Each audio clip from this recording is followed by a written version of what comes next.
Imagine a world without smartphones, electricity, or grocery stores where survival depends on your resourcefulness. There's no driving to the store for a snack or medicine when you're ill. Instead, you're left to navigate the wilderness using only the natural resources around you. No modern technology to rely on, just the raw challenges of the natural world. Every day would demand creativity, resilience, and a deep understanding of your surroundings. It's a world that forces you to adapt and survive using ancient survival skills. The world might seem alien, even daunting in such a setting, but imagine how it must have felt for those ancient settlers who lived this way every single day. These were people who faced unrelenting natural challenges, unpredictable weather, hostile terrain, scarcity of resources, and constant threats from wildlife. Yet they found a way to not only survive but thrive. How did they manage to survive in a world so much harsher than the one we know today? The answer lies in their ingenuity and the techniques they developed to overcome these challenges. From building shelters with limited resources to finding ways to preserve food for the long winter months, these settlers mastered essential survival skills. And while it's easy to assume that modern technology has rendered these methods obsolete, the truth is that these ancient survival hacks are more relevant today than ever before. As we face growing environmental concerns, natural disasters, and the unpredictability of modern life, many of these survival strategies are making a comeback. In this video, we'll take a deep dive into 5 essential survival hacks that ancient settlers used to stay alive and show how they can be applied in today's world. Whether you're an outdoors enthusiast, a prepper, or simply someone curious about how ancient cultures survived, these techniques could prove invaluable in the right circumstances. So let's go back in time and learn from the past to prepare for the future. Water is the most basic and essential element for life. No matter how advanced our society becomes, we cannot survive long without it. Yet, in many ancient cultures, sourcing clean water wasn't as simple as turning a faucet or buying bottled water from the corner store. Instead, early settlers had to be resourceful, clever, and incredibly efficient in their methods of finding, collecting, and purifying water. They understood that access to clean water meant survival, and they developed techniques that allowed them to live in some of the harshest environments on Earth. The Romans, for instance, are renowned for their innovation in water management. While most of us might think of them in terms of their impressive architecture or military prowess, the Romans were also incredibly adept at sourcing and transporting water. The Roman aqueducts, which spanned vast distances, are perhaps their most well-known contribution to water collection. These stone structures, built to carry water from distant sources into the heart of their cities, were incredibly advanced for their time. By using gravity to carry water along sloped channels, the Romans ensured that fresh water could be delivered to urban centers with impressive reliability. But the Romans didn't just rely on massive aqueducts. They also used smaller, more practical methods of collecting water. The Romans built cisterns, large underground tanks where water from rainfall or aqueducts could be stored. These cisterns allowed water to be stored for later use, especially in times of drought. The Roman practice of creating these reservoirs wasn't limited to large cities.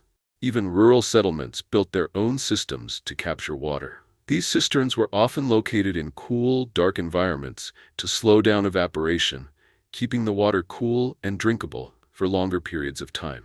Ancient Egyptians, living in one of the most arid environments on Earth, had their own approach to water sourcing.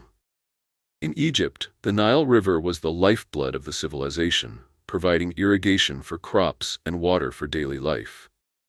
The Egyptians were highly skilled at creating basins and canals to redirect the Nile's water to their fields, ensuring a steady supply for agriculture. They also built wells and used a technique called shadufs, which were hand-operated devices used to lift water from the river to higher ground. Shadufs are still in use today in many parts of the world, proving that ancient methods can be incredibly effective even in modern times. The survival of these ancient cultures depended heavily on the water resources they could access. In addition to these more sophisticated methods, ancient people often had to rely on much simpler, more resourceful techniques to purify and collect water in more remote or rural areas. For example, In arid regions, ancient settlers learned to use natural rock formations or depressions in the earth to capture and store rainwater. They might place large containers like clay pots or stone bowls in these areas, allowing the rain to collect naturally. The use of natural rock formations as water catchments still happens today in some parts of the world. These systems were simple, low-tech, and most importantly, effective. In addition to collecting water, ancient peoples also developed techniques for purifying water to make it safe to drink. The ancient Greeks, for example, used copper and bronze vessels, which are known to have antibacterial properties, to store water. The Egyptians would filter water by pouring it through sand or gravel to remove particles, and they even used activated charcoal, which is still a widely used water filtration method today. These filtration techniques, while rudimentary, were incredibly effective in removing impurities and ensuring that the water was safe for consumption.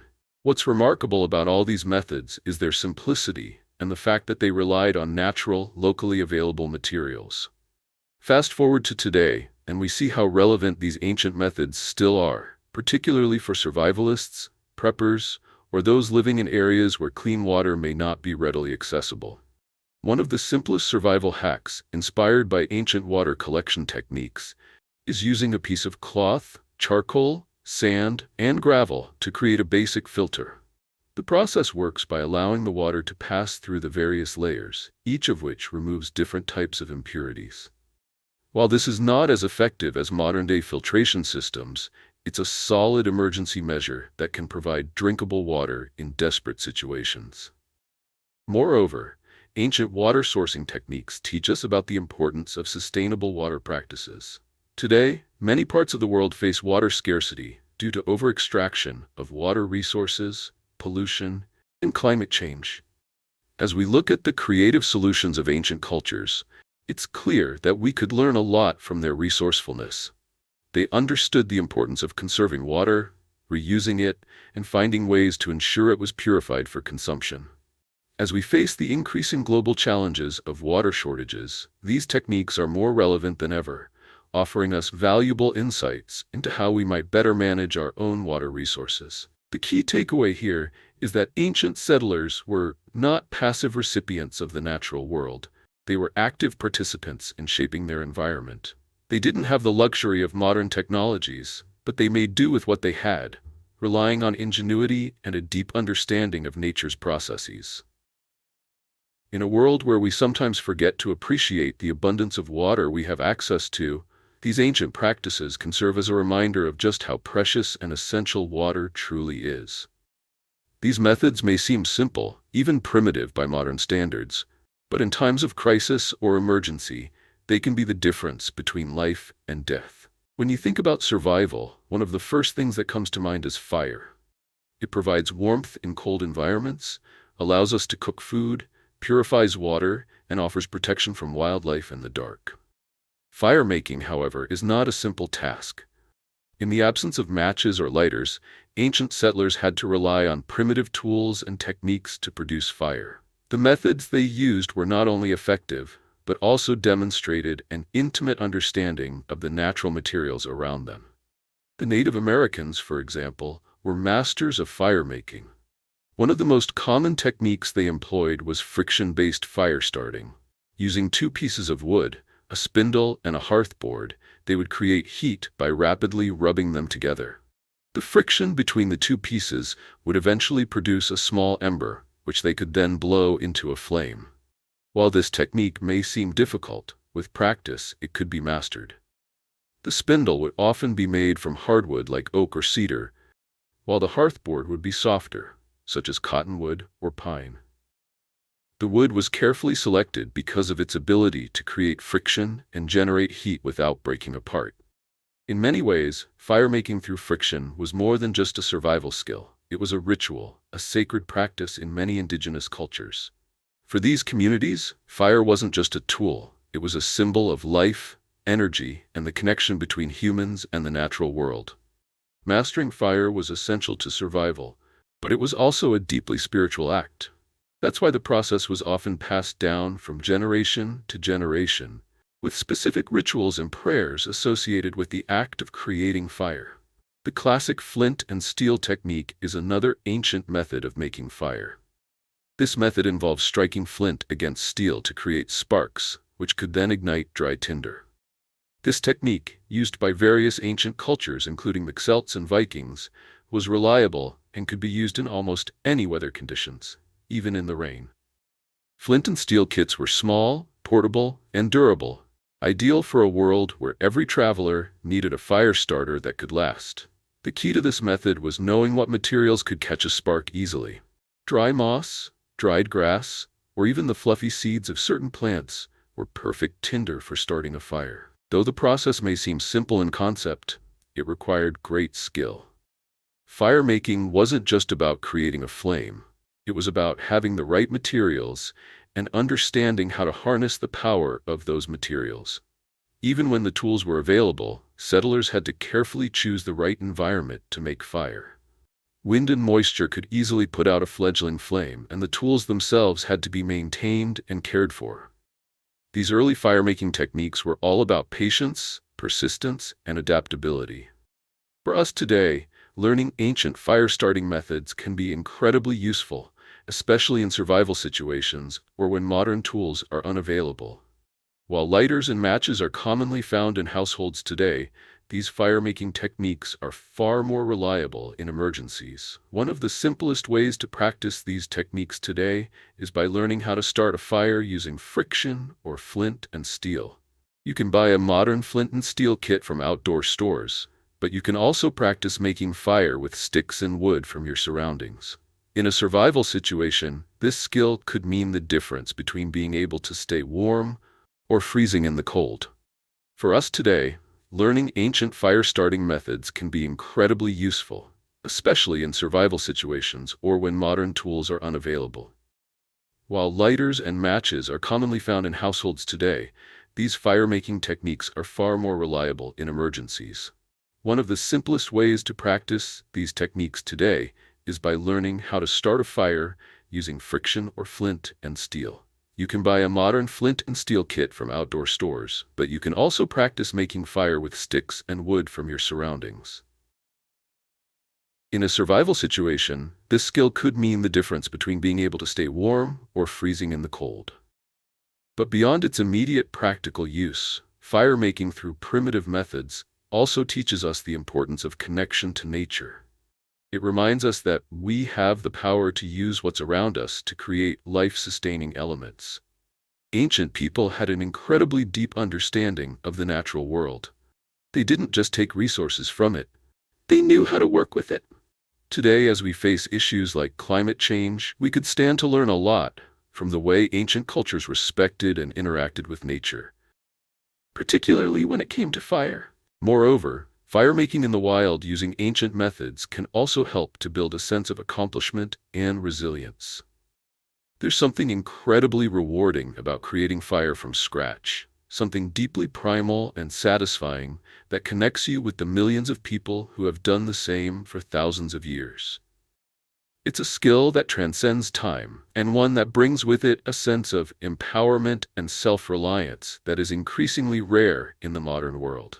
In conclusion, while fire-making through primitive tools might seem like a novelty or a historical curiosity today, it holds immense value as a survival skill. It not only provides physical warmth and sustenance, but also offers a deeper connection to the world around us. In a survival situation, fire is often the key to life, and knowing how to create it through these ancient methods gives you an invaluable skill that could save your life. Whether you're lost in the wilderness, preparing for a disaster, or simply looking to reconnect with ancient traditions, fire-making is an essential skill that should never be forgotten. When it comes to survival, shelter is just as crucial as food and water. Ancient settlers, faced with harsh environments and the unpredictable forces of nature, had to become masters at building shelter using the materials available to them. Without modern tools or construction equipment, they used their knowledge of local resources to create dwellings that protected them from the elements, kept them warm, and offered safety from predators. The ingenuity they displayed in constructing shelters is a testament to their adaptability and resourcefulness. One of the most iconic examples of ancient shelter construction is the Viking longhouse. These large, rectangular structures were built using wooden beams, thatched roofs, and walls made of logs or turf. The Vikings would use the abundant forests in their regions to harvest timber, then weave branches and cover the structure with earth to insulate it. These longhouses were incredibly effective at keeping the warmth in, especially during the brutal Scandinavian winters. The design allowed for a central hearth to provide heat for the entire household, and the thick walls offered insulation from both the cold and the wind. The use of natural materials like wood, moss, and turf not only made these houses functional, but also harmonized them with the natural environment around them. Similarly, the indigenous peoples of North America were masters of shelter construction. The Native Americans, for instance, built teepees and longhouses, structures that were ideally suited to the environments in which they lived. Teepees, made from long wooden poles and animal hides, were ideal for nomadic tribes who needed shelter that was portable, easy to assemble, and could withstand harsh winds. The design of the teepee, a conical shape, was perfect for dispersing wind and snow, which is why it worked so well in the plains and forests of North America. The hide material, often buffalo or deerskin, provided warmth in the winter, while also being breathable during the summer months. In the Arctic, the Inuit people constructed igloos, a shelter designed specifically to handle the extreme cold. While modern igloos are often built from blocks of snow, the original designs were made using compacted snow that was carefully cut into blocks and stacked to form a dome shape. The igloo's design allowed it to trap body heat, keeping the inside warm even in temperatures that could dip below freezing. The snow acted as an insulator, so despite the outside temperatures being well below zero, the interior could remain relatively warm. A single oil lamp inside an igloo would provide enough heat to keep the inhabitants comfortable, demonstrating the incredible energy efficiency of this shelter design.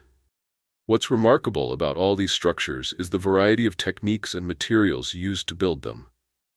From the Vikings' longhouses to the Native Americans' teepees to the Inuits' igloos, the common thread is that each shelter was built with an intimate understanding of local resources and environmental conditions.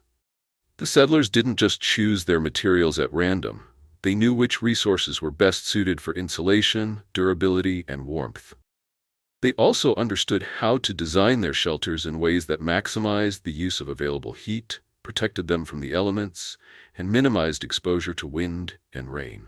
For those of us living in the modern world, these ancient methods of shelter building can still be incredibly valuable, especially for those interested in survivalism, bushcraft, or just looking to reconnect with nature. In a survival situation, knowing how to build a shelter using local materials could be the difference between life and death. Today, you can practice these skills by learning how to build simple shelters in your own backyard, or by taking a bushcraft course that teaches these techniques. Even if you're not in a life-or-death situation, building a shelter from natural materials is a fun and educational way to connect with the past and experience firsthand the resourcefulness required by ancient peoples. What's even more important about these ancient shelter-building techniques is the sustainability aspect. Many modern homes are built with materials that are resource-intensive and often harmful to the environment. By learning from ancient techniques, we gain insight into how to build homes that are more eco-friendly and in harmony with the natural world. Many of the materials used by ancient settlers, wood, earth, stone, are renewable and biodegradable, meaning they don't contribute to the depletion of the planet's resources. Furthermore, the designs themselves were energy efficient, often relying on passive heating or insulation techniques that didn't require electricity or fossil fuels. In an age of climate change, where extreme weather events are becoming more frequent and unpredictable, understanding how to build a shelter that can withstand the elements is more relevant than ever. These ancient techniques provide a template for building homes that are not only functional, but resilient in the face of adversity. Whether you live in a densely populated city or in the wilderness, learning how to construct a shelter from natural materials is a skill that offers both practical and environmental benefits. It connects us to the past while equipping us for the future. Ultimately, ancient shelter-building methods teach us an important lesson. that true sustainability doesn't come from technology alone. It comes from working with nature, not against it. By using natural materials and simple designs, our ancestors created homes that were both efficient and sustainable, something we can aspire to in our own homes today. Whether you're practicing for a survival situation or simply seeking to understand the ingenuity of ancient settlers, these techniques remain as relevant now as they were thousands of years ago. In ancient times, food preservation was not a luxury. It was a necessity. Without refrigerators, freezers, or modern preservatives, ancient settlers had to rely on their creativity and knowledge of nature to keep food from spoiling. Whether it was through drying, salting, or smoking, these preservation techniques allowed them to survive harsh winters, long voyages, and seasons when food was scarce. These methods, though simple, were incredibly effective and are still relevant in today's world, especially for those who seek sustainable living or wish to be prepared for emergencies. One of the most common food preservation techniques used by ancient cultures was drying. Drying removes moisture from food, which is essential for inhibiting the growth of bacteria and mold.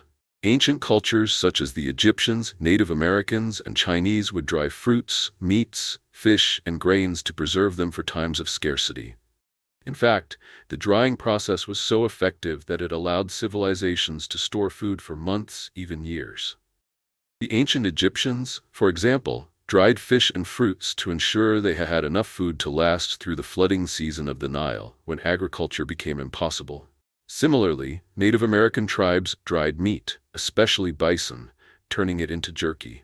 The high protein content in jerky made it an ideal food for long travels or harsh winters, because it was lightweight and nutrient-dense. The process of drying food is not as complicated as it may seem. Today, you can use the sun, a dehydrator, or even an oven at a low temperature to dry various foods.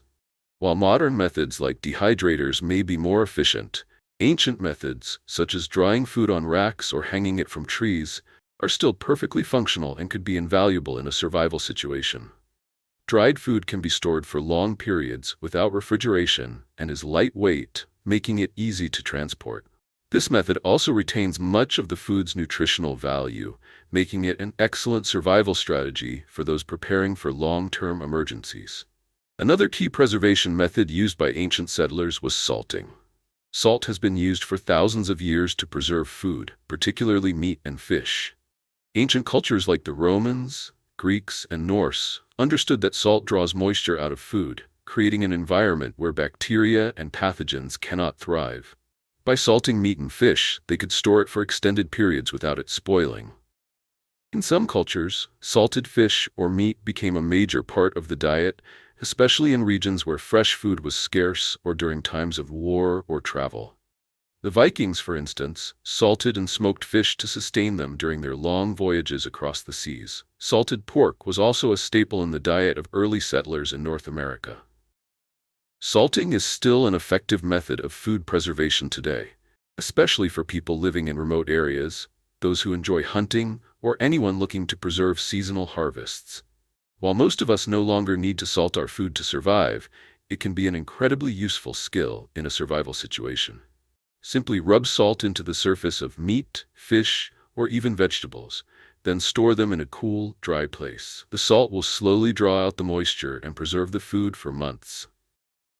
Additionally, smoked meats were often salted before being dried to increase their shelf life.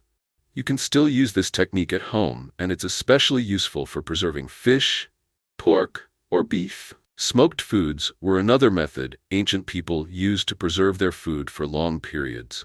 Smoking not only removes moisture but also imparts a unique flavor that makes the food more palatable. Early cultures would smoke meats and fish over open fires, often using wood from certain trees like oak or hickory, which added an aromatic flavor to the food. The smoke would help to seal the food, creating a protective barrier against bacteria, and at the same time, the curing process would add a distinct taste that became a staple in various cuisines. The preservation of food through smoking was particularly effective for nomadic tribes who needed portable, long-lasting food supplies for their journeys. For modern-day survivalists, preppers, and outdoor enthusiasts, these ancient methods of food preservation are still incredibly relevant. Whether you're in a situation where refrigeration isn't available, preparing for an emergency, or simply learning how to live off the land, the skills of drying, salting, and smoking food can prove invaluable.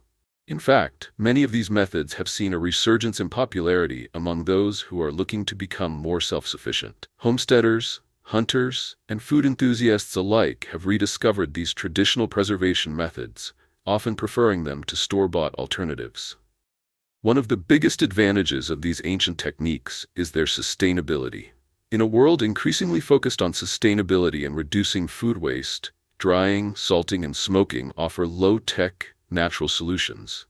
These methods don't require electricity or modern refrigeration, and they don't rely on artificial preservatives. Instead, they depend on nature's ability to preserve food through natural processes like drying or the antibacterial properties of salt. By returning to these ancient techniques, we can reduce our reliance on modern, energy-consuming food preservation systems and instead embrace methods that have been proven to work for millennia. Moreover, these preservation techniques teach us the value of food storage and long-term planning. In ancient times, settlers had to think ahead, storing food during times of abundance to ensure survival during lean periods. In many ways, the ancient methods of drying, salting, and smoking food are a reminder to us that resilience comes from preparation. In a world where natural disasters, pandemics, and supply chain disruptions are increasingly common, knowing how to preserve food is an essential skill that can help ensure we are prepared for whatever challenges lie ahead. Food preservation is not just about survival, it's about self-sufficiency and sustainability. The ancient settlers were able to create systems that allowed them to feed themselves, their families, and their communities long after the harvest season had passed. By learning and implementing these food preservation techniques, we gain the ability to live more independently and sustainably, relying less on external systems and more on our own resourcefulness. In the process, we also connect to a long history of human ingenuity, one that has allowed us to thrive and adapt across millennia. The relationship between ancient cultures and the natural world went far beyond survival techniques related to food, water, and shelter. One of the most profound ways ancient peoples interacted with nature was through the medicinal use of plants and herbs. Long before the advent of modern medicine, ancient settlers had to rely on the healing power of plants, trees, and other natural substances to treat illnesses, injuries, and ailments. Their knowledge of these natural remedies was passed down through generations, often in the form of oral traditions, and these practices formed the backbone of early healthcare. For example, in ancient China, herbal medicine became a cornerstone of their healthcare system. The use of herbs like ginseng, licorice, and ginger dates back thousands of years and continues to play an important role in traditional Chinese medicine, TCM, today. These plants were used not only for treating physical ailments, like stomach issues, colds, and wounds, but also for maintaining balance and promoting overall health. In ancient Egypt, papyrus scrolls, such as the Ebers papyrus, contain over 700 different remedies, many of which were based on plants like garlic, myrrh, and aloe vera.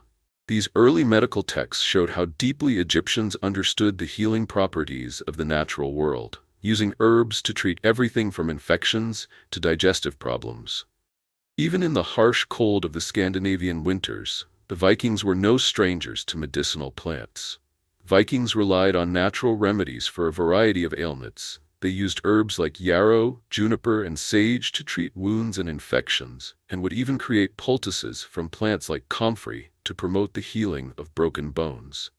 The Vikings also understood the importance of herbs for digestion and overall health, with garlic and ginger being staples of their daily diet to ward off sickness and boost immunity.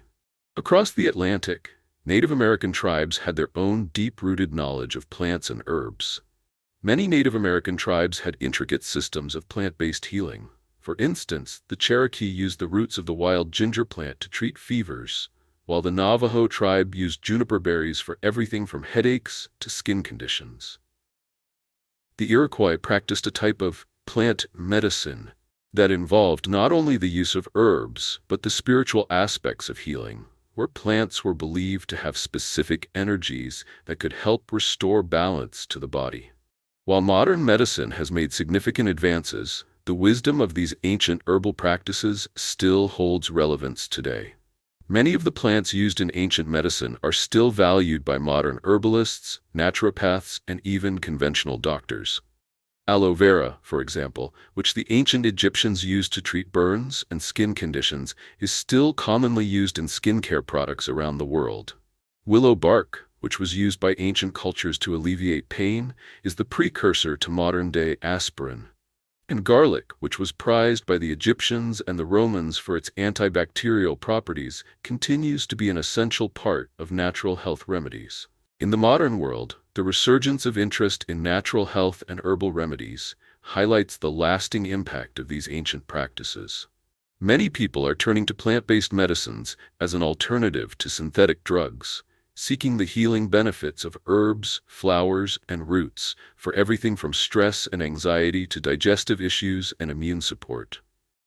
Herbal medicine is a field that continues to evolve, with ongoing studies confirming the efficacy of many ancient remedies. The understanding that plants contain powerful healing compounds is nothing new, but it's being rediscovered by those looking for sustainable, natural ways to address health concerns. For those who want to incorporate ancient medicinal knowledge into their own lives, learning how to identify and use common herbs and plants is an empowering skill. Many herbs such as lavender, peppermint, and chamomile can be easily grown at home and harvested for teas, oils, or tinctures. These plants offer a variety of health benefits, from relaxation to digestive support. Learning about their medicinal properties not only connects you to ancient traditions, but also gives you a greater sense of self-reliance, especially in times when conventional medicine may not be easily accessible. In a survival situation, knowing which plants are safe to eat or use for medicinal purposes could be the key to preventing illness or speeding up the recovery process from injury. For example, plantain leaves, often considered a weed, can be used to soothe insect bites or minor wounds. Comfrey, another plant that grows abundantly in the wild, has been used for centuries to promote bone healing and reduce inflammation. These are just a few examples of how ancient settlers not only survived, but thrived by having a deep and intuitive understanding of the natural environment. The connection between humans and the plant world is not just about survival. It's about a deep-rooted understanding of the balance and interconnectedness of all living things. Ancient cultures respected and revered the plants they used for medicinal purposes, often believing that the plants had spiritual significance. In this way, their use of herbs was not just about physical healing, but also about restoring harmony between the individual, the community, and the natural world. Today, as we face an increasingly complex and disconnected world, reconnecting with nature and learning from ancient traditions of plant medicine can offer not only physical benefits, but also emotional and spiritual ones. Ultimately, the survival hacks of ancient settlers go far beyond just the practical.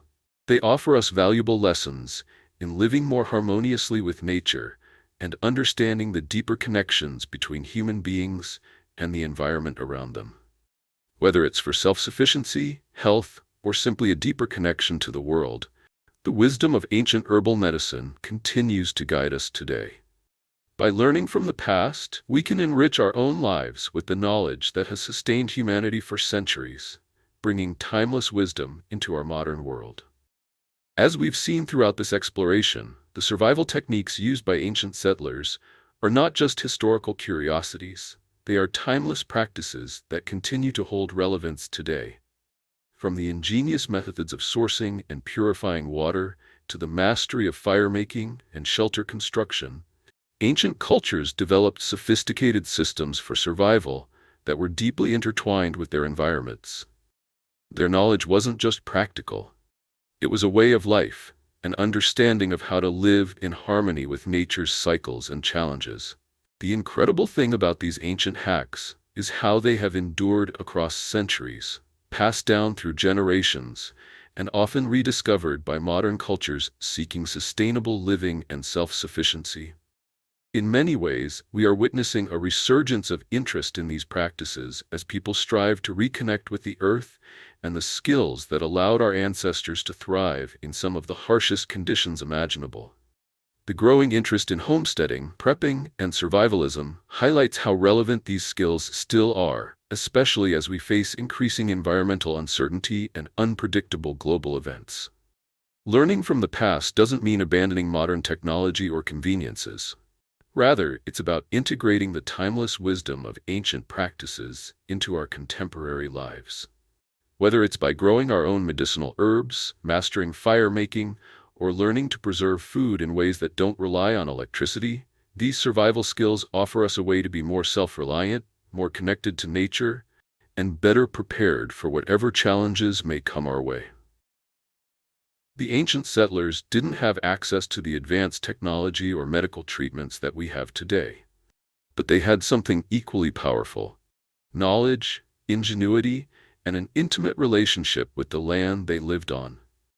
Their methods were often born out of necessity, but they were also a reflection of their respect for the environment and their deep understanding of the natural world.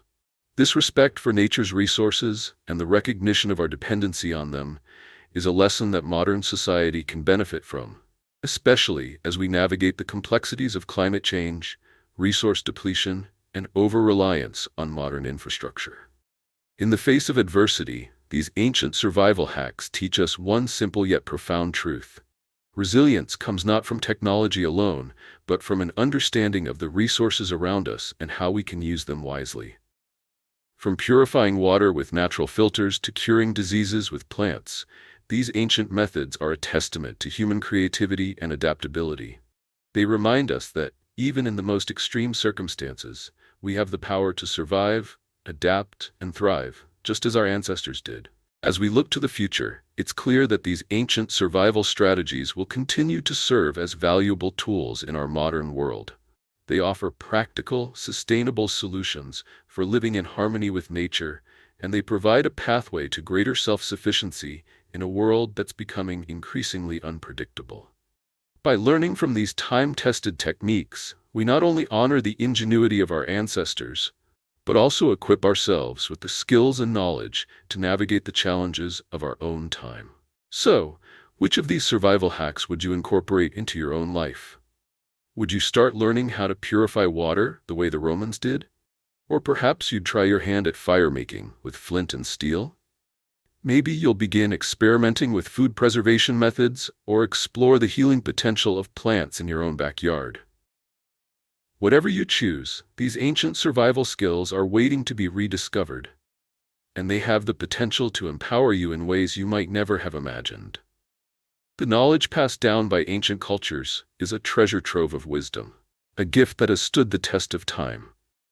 And as we face a future that's uncertain in many ways, it's this knowledge, this connection to the past, that can help guide us through the challenges ahead. By learning from the ancient settlers, we not only honor their legacy, but also forge a path forward that's grounded in resilience, resourcefulness, and respect for the natural world.